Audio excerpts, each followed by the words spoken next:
So I rolled my ankle yesterday in a basketball league, and in this video I'm going to show you what I plan to do in the initial stages of the ankle sprain in order to make it better by next week. The first thing I'm going to do is to make sure that I use floss bands to do 1,000 reps of flossing per day.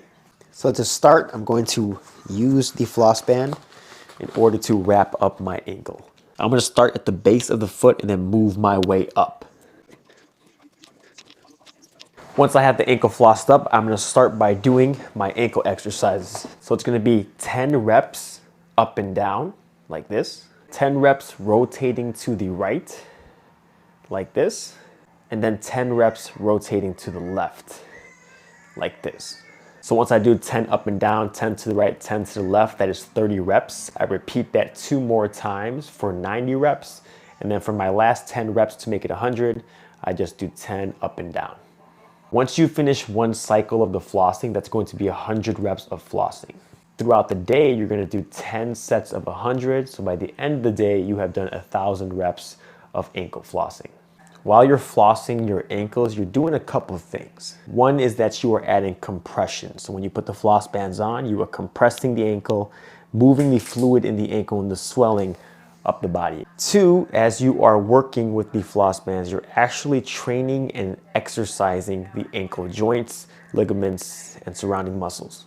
Since you're doing high reps, you're also getting a burn to the area, which is bringing in fresh blood flow and nutrients to help with recovery and to help with healing. The floss bands themselves also provide restriction. So you're doing resistance training because the floss bands are resisting you as you're moving, requiring you to use some strength in order to get the ankle moving.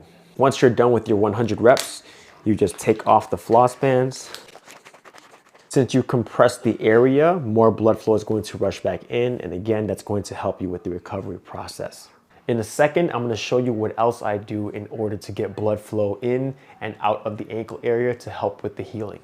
But before that, I want to talk about what people normally do when they roll their ankle. If you've rolled your ankle before, you've probably heard of the term RICE. Rest, ice, compression, elevation. Most people, after they roll their ankles, will not try to do anything with their ankle at all. They'll add ice to it for 20 minutes at a time, and then they'll elevate it above their heart. The purpose of RICE is to use the ice to reduce swelling and then to reduce pain, while also using compression and elevation to reduce swelling. With all that being said, the term RICE is actually outdated. In fact, the person that created RICE, Dr. Gabe Merkin, recanted his statement about it being effective and actually talked about how it actually delays the healing process. The biggest issue with RICE is the rest aspect.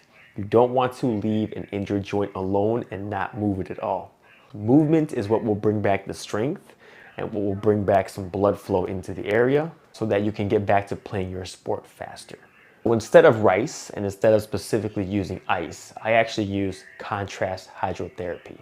In contrast hydrotherapy, you have a bucket of warm water and a bucket of cold water. And what you do is you alternate from going from the cold water to the hot water, back to the cold water, back to the hot water. When you do this, it opens up and closes the blood vessels in your body and specifically in your ankle so that you keep bringing out the blood and bringing back in the blood, bringing out the blood and bringing back in the blood.